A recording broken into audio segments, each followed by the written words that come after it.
in Scottsdale is where we are located. And Howard joins us right now. You hear him on Sirius XM, NFL Radio, also Cards Wire for USA Today. Also, you can find him on X at hbalzer721. Howard, let's start first with the schedule for the Arizona Cardinals. ESPN listed the San Francisco 49ers with the easiest schedule. The Cardinals schedule they listed as about the fifth easiest. How do you see it? Well, I mean, they're basing it on those numbers I think we discussed last week, and I looked them up, by the way, and that's, true of most of the teams in the division because they're playing the NFC South and the AFC South, and it's clearly the lowest percentage of wins of divisions that there were last year. Those 8 teams only won 39% of their games. I'll give you a contrast.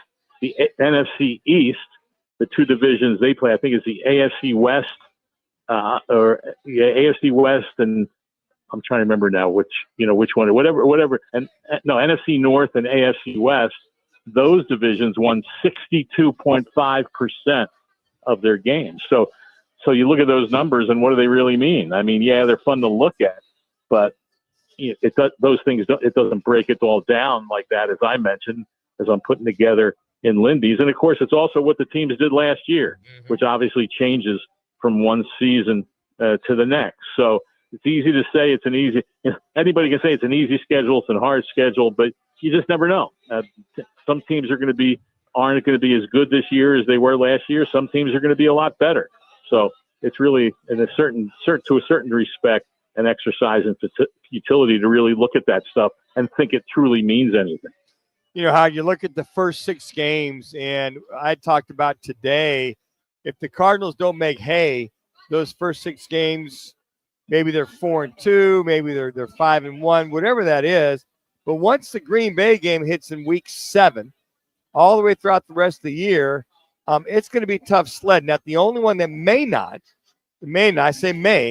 might be Jacksonville and maybe Atlanta, depending. But aside from that, their last 11 games, and they talk about easy schedules, that could be Heartburn Hotel the rest of those last 11 games. No, I'm with you 100%. And when you look at the playoff teams that they're playing in that stretch with Green Bay, and even though Seattle wasn't in the playoffs, but they tied the Rams with 10-7 records in the division, but the Rams got it on a tiebreaker. And then you've got Tampa Bay, a division winner, Houston, a division winner, Cincinnati. They should be better than what they did last year. And of course, you have the Rams twice. So 100% right. I mean, that's going to be a tough stretch, and especially when you look at those last 4 games with Atlanta in there at home, they're on the road. Yes. And so they're going to have to figure out a way if they're going to, I think they'll be in competition like they were last year, but you've got to figure out a way to win games in December if you're going to be in the postseason. So there's no doubt, about those things. And I don't think the schedule maker guys, did any favors where, after their bye, they're at Dallas on a Monday Night Football game, and then they have to go on the road again the next week against Seattle on a short week. And then after playing at San Francisco in week 3, they're home on a Thursday night game against Seattle. So, but every team has those little things they look at and they say, oh, this didn't go our way. But bottom line is you have to find ways to win games. And I think the Cardinals are in a position where they'll compete and they'll have a shot. But again, they've got to find ways to win those games in the fourth quarter because we know how many close games there are in the NFL. That's the difference between, having a good record and having one that isn't so good, is finding a way to win those close games. Howard, and you look at this NFC West, and you don't see that team that's at least come out of this shit's going to be dominant. So somebody at maybe 10-7, 11-6 can win the division. But it would not surprise me if we had 2 teams at 9-8 vying for that last weekend, which could be, as you mentioned earlier, you got the Rams twice in the last 5 games coming down. So anywhere from a 9-8 to a 10-7 might win this NFC West division. Yeah, no, I think you're 100% right. As we just noted, it was 10 wins that won it last year. Yes. And when you look at the Cardinals, they're only 2 games away from winning 10 games. And so that's the beauty of the NFL. So 17 games, and there's not most of the time there's not a whole lot of difference between winning 7 or 8 and winning 9 or 10. Obviously, if you get into that area of 11, 12, then you're a really good team. I don't know that they're at that level yet, but if they get off to that good start that you alluded to, and there's improvement in certain areas, and Marvin Harrison Jr. takes a big jump in year 2, who knows? Maybe you get on a roll and you can start beating those teams that are going to be tough ones. But it's still going to be a very, very tough stretch, and it shows every year in this league where there's not a lot of difference between the teams that are in the playoffs and a bunch that are only a couple games behind. Howard, I'm just very curious when you look at these teams, let's say in the NFC West, and let's say that these 4 teams are going to be very, very close knit, and then all of a sudden you see the injury to see who's there for those 4 teams. That if there are injuries occurring, who can backfill it and maybe still have that successful season? Do you break it down like that? Well, you have to. Now, obviously, you can't predict the injuries, but you also know they're probably going to happen. The question is, to what extent do they happen? I mean, some teams are able to avoid a lot of major injuries, especially at one position group. Some teams just get hit hard, and the Cardinals have been hit hard at a few position groups the last couple of years. We look at a team like Detroit. They were still able to win 15 regular season games last year, but their defense was just decimated. And that totally affected them coming down the stretch and in the playoffs. So there's no doubt that that's a big factor. And like I said, with the competitive, with the competition of this league being so close, and I always laugh every year. I know we discuss it during the season when you bring up injuries, and then there'll be the no excuse crowd that says, "Oh, no excuses. You just got to overcome it. Next man up," and all that ridiculousness.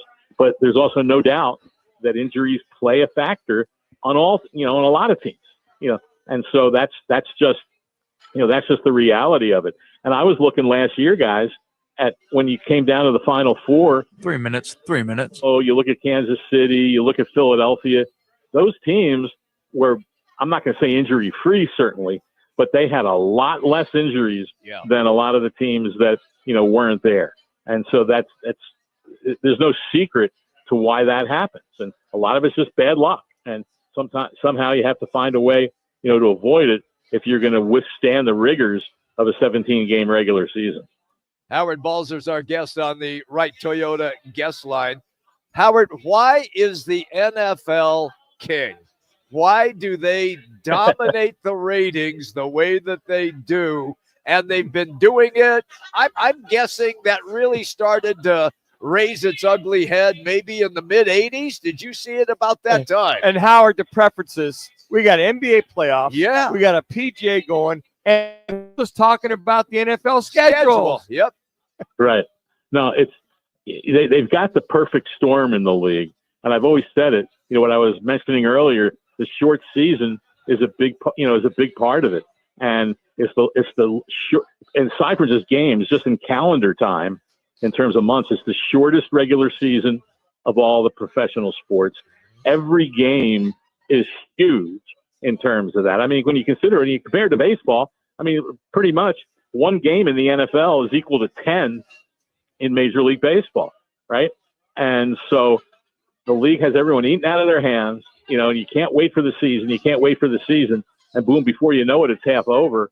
But there's so much urgency in the sport and so much rides on each game. And when you have great matchups and you have great players, obviously, and then you have close games, that about 1 minute. I remember a few years ago when there were some ratings issues and people said, "Oh, the NFL's got some problems." Well, a big part of it, especially in the primetime games, is a lot of them were turkeys. Yeah. And so when it's getting late at night, maybe not here in Arizona during those primetime games, but when you're past midnight or pretty late Central Time, and the game's pretty much over in the fourth quarter, there's a lot of TV sets that are turning off at that point.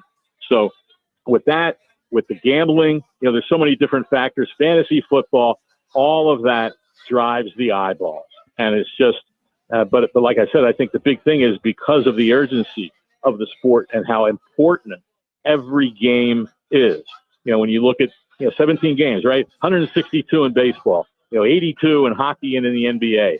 I mean, that's just a long, long season.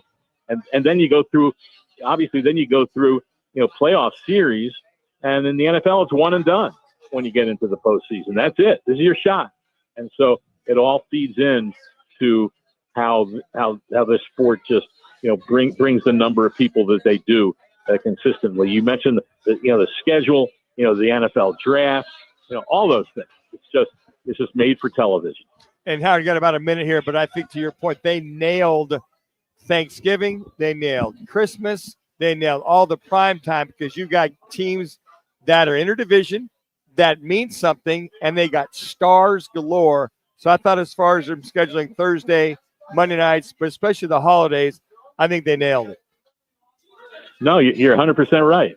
It's a tribute to just how competitive the league is, and it's, as everyone says, it's a quarterback-driven league, and people tune in to see those guys play, and along with everybody else. And so, but the schedule, it's just pretty incredible when you look at all the matchups that there are that are going to be must-see television viewing, and so it's what more can we say? It's just that way, and I don't see any way it's ever going to change.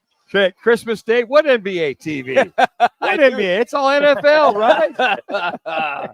Thank you, Howard, as always, pal. Have a good day. Thanks, guys. Take care. There you go. Howard Balzer. Once again, he's a great follow on X at HBalzer721. He's presented today by All City Towing. The